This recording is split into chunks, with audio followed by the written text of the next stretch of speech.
We now come to the dedication. We have gathered at this place and at this time to remember with gratitude and pride these 10 young Americans who served in war and conflict. Ordinary Americans from all places and segments of national life were sent overseas and into battle to resist tyranny and aggression and preserve freedom.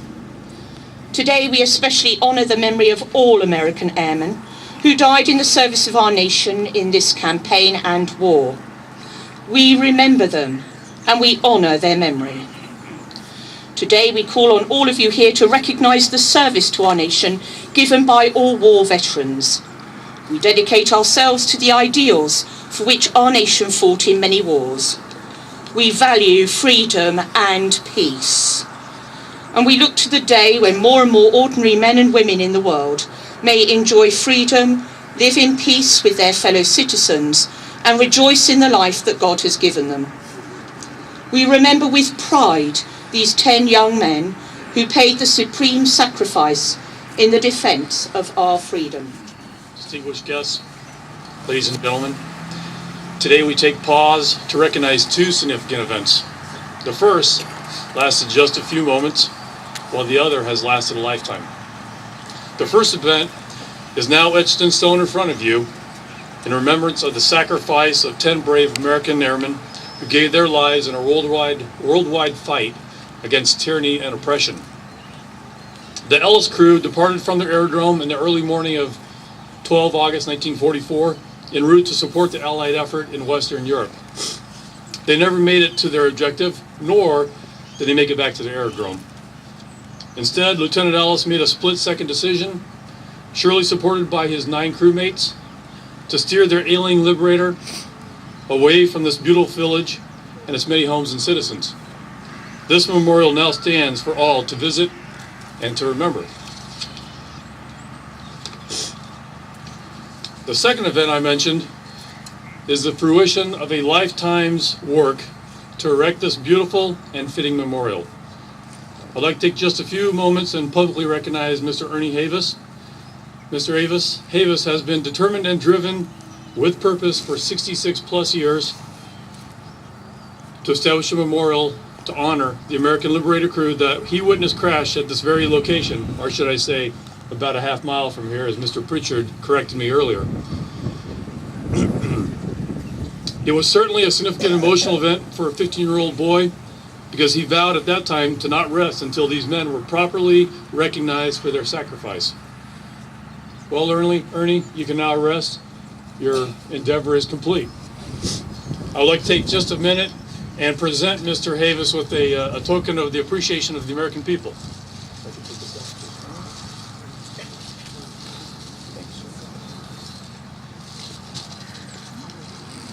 This certificate reads, appreciation presented to Ernest L. Havis, with grateful appreciation to Ernie Havis for his exceptional dedication and lifelong commitment to establishing the Liberator Memorial in Chestnut, Hertfordshire, United Kingdom.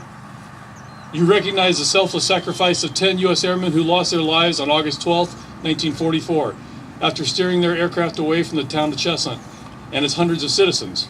Your distinguished efforts will remain in the hearts and minds of the American people and all who visit this Liberator Memorial. Signed on the 22nd of January this morning by Louis B. Sussman, the Ambassador of the United States and the United Kingdom in the Court of St. James. I'd like to present this to you now, Ernie, and extend my gratitude.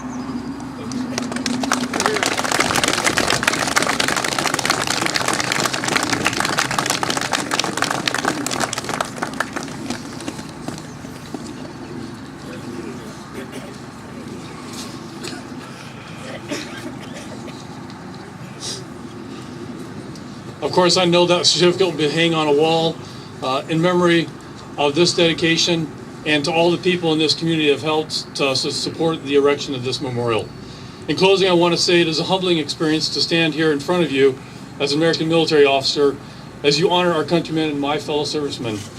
I thank the entire team that made today's events possible, especially Mr. Lee Williamson, Mr. David Parnell, and the trustees of the Liberator Memorial.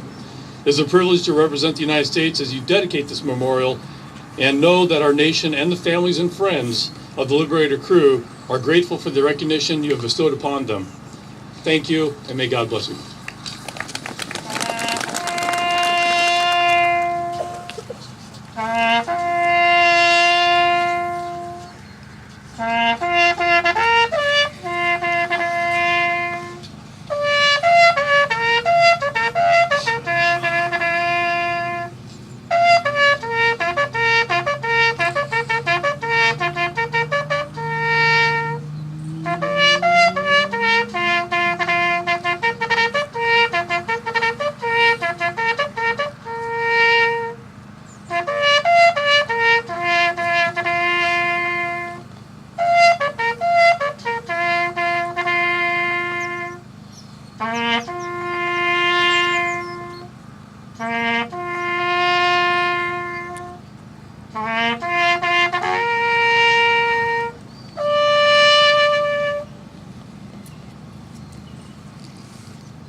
Next.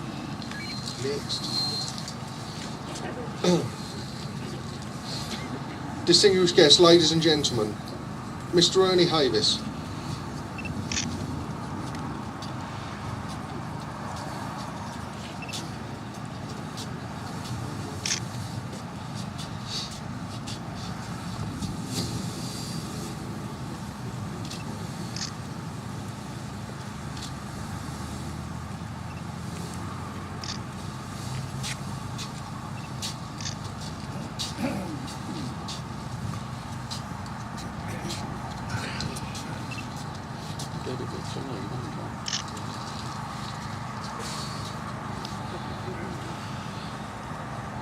Would Mr. Lee Williamson please come forward?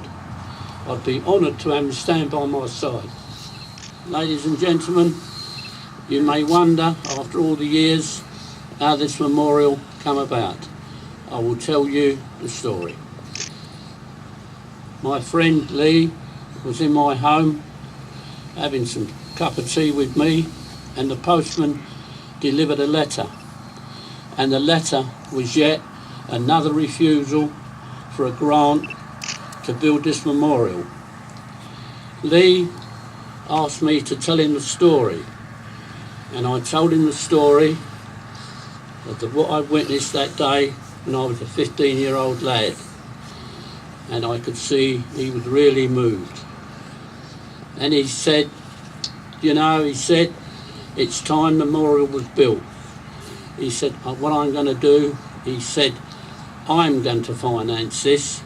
I will build a memorial, he said, and I will build a memorial that this borough will be really proud of. Ladies and gentlemen, and that's exactly what he did.